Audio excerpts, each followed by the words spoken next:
নবম দশম শ্রেণীর প্রিয় শিক্ষার্থীরা, আজকে তোমাদের জন্য আমি নিয়ে এসেছি পদার্থবিজ্ঞানের প্রতিসরণ অধ্যায়ের কিছু আলোচনা। আমরা এই অধ্যায়টাকে কয়েকটা ভাগে আলোচনা করব।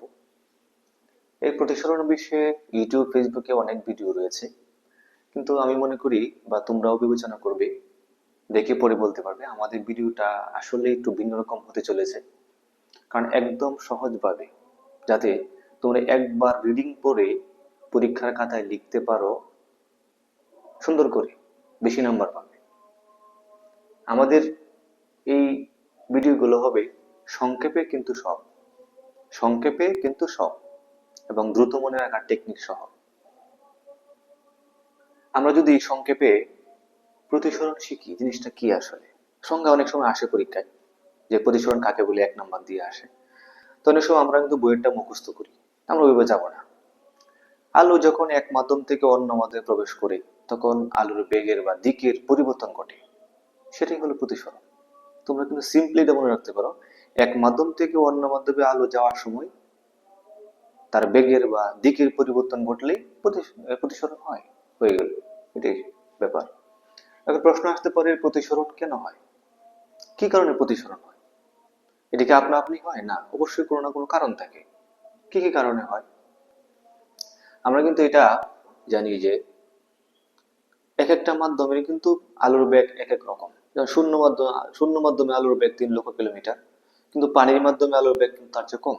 তার মানে আলো যখন এক মাধ্যম থেকে অন্য মাধ্যমে যায়, তখন কিন্তু তার বেগের পরিবর্তন ঘটে। এই বেগের পরিবর্তন ঘটার কারণে কিন্তু প্রতিসরণটা ঘটে। আবার প্রতিসরাঙ্ক, যে মাধ্যমের প্রতিসরাঙ্ক বেশি, সেই মাধ্যমে আলোর বেগ কম। যেহেতু বেগের কম হয়ে গেল, এই জন্য প্রতিসরণ ঘটে, কম বেশি হওয়ার কারণে। আরেকটা আছে বিজ্ঞানী ফার্মার নীতি। বিজ্ঞানী ফার্মা বলেছেন যে আলো যখন এক মাধ্যম থেকে অন্য মাধ্যমে যায়, যেমন আমরা মনে করি আলো হালকা থেকে গণমাধ্যমে গেল, এখন গণমাধ্যমে প্রতিসরাঙ্ক বেশি হলে কিন্তু আলোর বেগ কমে যাবে। আলোর বেগ কমে গেলে আলো চাইবে তার দূরত্বটা অতিক্রম করার জন্য শর্টকাট পথ বেছে নিতে। এই জন্য কিন্তু আলো গণমাধ্যমে যাওয়ার সময় অবিলম্বের দিকে বেঁকে যাবে। এটি ফার্মার নীতি।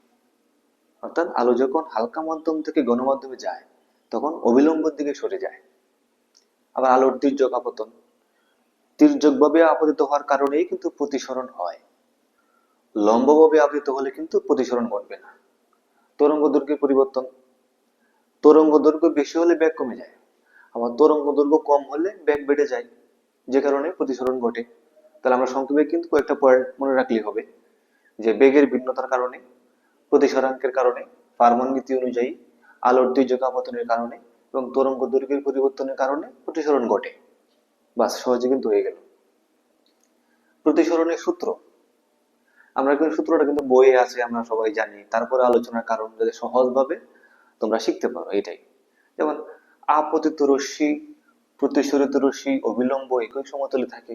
তার আগে আমরা দেখি আপতিত রশ্মিটা কি। আমরা দেখলাম, এটা ছবিতে দেখি, এটা একটা হালকা মাধ্যম, এটা গণমাধ্যম। এই দুটো মাধ্যমকে পৃথক করেছে একটা বিভেদ তল, যেমন XY একটা বিভেদ তল, XY একটা বিভেদ তল।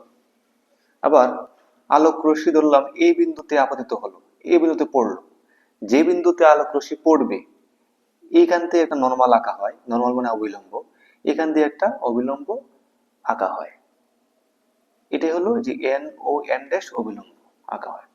এখন আলোক রশ্মিটা এখানে এসে পড়লো, এই যে আলোক রশ্মিটা এসে পড়লো, এটা হলো আপতিত রশ্মি। তীর ধরলাম, তীরটা 1 কোণে পড়লো, এখন এখানে পড়লো। এখন এটা ছিল হালকা মাধ্যম, এখন হালকা মাধ্যম থেকে গণমাধ্যমে এসে আসবে। এখন এক মাধ্যম থেকে অন্য মাধ্যমে আসার সময় আমরা জানি বেগের বা দিকের পরিবর্তন ঘটবে। এখন যেহেতু এটা গণমাধ্যম, সে কারণে আলোক রশ্মি অবিলম্বের দিকে বেঁকে যাবে। এই যে এই কোণটা কিন্তু বড়, এই কোণটা কিন্তু ছোট, যে কারণে অবিলম্বের দিকে বেঁকে গেছে। আর এই যে বেঁকে গিয়ে আলোক রশ্মি দিকে আসলো, এটা হলো প্রতিসরিত রশ্মি। তাহলে আমরা শিখলাম আপতিত রশ্মি, অবিলম্ব, বিভেদ তল, প্রতিসরিত রশ্মি। আর আমরা ধরে নিলাম এই এই হালকা মাধ্যমের প্রতিসরাঙ্ক n1 আর ঘন মাধ্যমের প্রতিসরাঙ্ক n2। তা আমরা কিন্তু পাইলাম যে আপতিত রশ্মি, প্রতিসরিত রশ্মি, অবিলম্ব একই সমতলে থাকে, এখন একই সমতলে জিনিসটা কি, এটা তো বুঝতে হবে। একই সমতলে আবার কি জিনিস? দেখো, আলোক রশ্মি একই সমতলে থাকার মানে হলো, আমরা যদি দেখি একটা কিউব বিবেচনা করি, ঘনক আকৃতির, এটা কিন্তু 6টা তল থাকে। আমরা সবাই জানি এটা 6টা তল থাকে। তাহলে এই তল আর এই সমতল তল কিন্তু এক না। ওটা হলো, ওই 6টা তল মানে হলো 6টা সারফেস, 6টা সারফেস। কিন্তু এই সমতল হলো জিওমেট্রিক প্লেন, জিওমেট্রিক সমতল। ওটা কিন্তু ওইটা দুটো জিনিস এক না। যেমন আমি মনে করি এই বোর্ডটা একটা সমতল, তাহলে এই বোর্ডের উপরে আমরা একটা কাঁচের টুকরা রাখলাম। এখন আমি বোর্ডে আলো ফেললাম, এখন বোর্ড থেকে আলো কাঁচের ভিতর দিয়ে যাবে, কাঁচের ভিতরে প্রবেশ করবে, কাঁচের ভিতর দিয়ে প্রবেশ করার পরে আবার আলোটা বেঁকে গিয়ে বোর্ডে আবার এভাবে আসবে। কিন্তু এমন ঘটবে না যে বোর্ড থেকে আলোটা কাঁচের ভিতরে গেল, কাঁচ থেকে বের হয়ে আলোটা এদিক বা উপর দিকে, নিচের দিকে বা আমার দিকে বা অন্য দিকে চলে গেলে, এমন ঘটবে না। বোর্ড থেকে কাঁচে, কাঁচ থেকে আলো বের হয়ে কিন্তু অন্য কোথাও চলে যাবে না, সেটা কিন্তু বোর্ডে এই পাশে কাঁচের মধ্যে আবার বোর্ডেই থাকবে, ঠিক এই কোণে থাকবে। তার মানে আলোটা কিন্তু বোর্ডে ছিল, এখনো শেষে বোর্ডেই আছে, মানে একটা সমতলই আছে। এটাই বোঝাচ্ছে যে একটা সমতলই থাকে। আবার একটা সমতলে না থাকলে কিন্তু আমাদের যে আল আল প্রতিসরণের দ্বিতীয় সূত্র, ওটা স্নেলের সূত্র, এটা কিন্তু প্রযোজ্য হবে না। এই হলো ব্যাপার আর কি। এখন আলোক রশ্মির দ্বিতীয় সূত্রটা হলো, তোমরা কিভাবে সহজে মনে রাখবা। দেখো, দুটি নির্দিষ্ট মাধ্যম লাগবে এবং নির্দিষ্ট রং লাগবে। দুটো নির্দিষ্ট মাধ্যমের জন্য আপতন কোণের সাইন আর প্রতিসরণ কোণের সাইনের অনুপাত একটি ধ্রুবক সংখ্যা হবে। যেমন আমরা যদি ছবির দিকে তাকাই, এটা হলো আপতন কোণ আর এটা হলো প্রতিসরণ কোণ। তাহলে আপতন কোণের সাইন, সাইন থিটা 1, প্রতিসরণ কোণের সাইন, এই যে সাইন থিটা 2, ইকুয়াল টু এটার প্রতিসরাঙ্ক n1, এটার প্রতিসরাঙ্ক n2। তাহলে আমরা লিখতে পারি n sin theta 1 equal to n sin theta 2। এটা হলো স্নেলের সূত্রটা। এবং এখান থেকে আমরা লিখতে পারি sin থিটা 1 ভাগ sin theta 2 equal to n2 by n1। অর্থাৎ আপত এটা আপতন কোণের সাইন, এই যে প্রতিসরণ কোণের সাইনের অনুপাত একটি ধ্রুবক সংখ্যা। এটাই এই সূত্রটা। সহজভাবে এভাবে বললে, আপতন কোণের সাইন আর প্রতিসরণ কোণের সাইনের অনুপাত একটি ধ্রুবক সংখ্যা, এটাই সেই সূত্রটা। তাহলে এটা শেখা তো আসলে ওই রকম মুখস্থ করার বিষয় না, গেল এটা। এরপর আমরা আসি প্রতিসরাঙ্ক। তাহলে প্রতিসরাঙ্কটা কি? আমরা জানি শূন্য স্থানে আলোর বেগ সবচেয়ে বেশি, 3,00,000 কিলোমিটার। শূন্য স্থান ছাড়া অন্য যে কোনো মাধ্যমে আলোর বেগ তার থেকে কম। এখন এখানে অন্য যে কোনো মাধ্যমে আলোর বেগ শূন্য স্থানে আলোর বেগের তুলনায় কত গুণ কম, তার অনুপাতকেই প্রতিসরাঙ্ক বলে। মানে অন্য মাধ্যমে কিন্তু আলোর বেগ কম হবে, মানে কত গুণ কম, এটাই তার প্রতিসরাঙ্ক। শূন্য স্থানের তুলনায় অন্য মাধ্যমে আলোর বেগ কত গুণ কম, এটাই তার প্রতিসরাঙ্ক।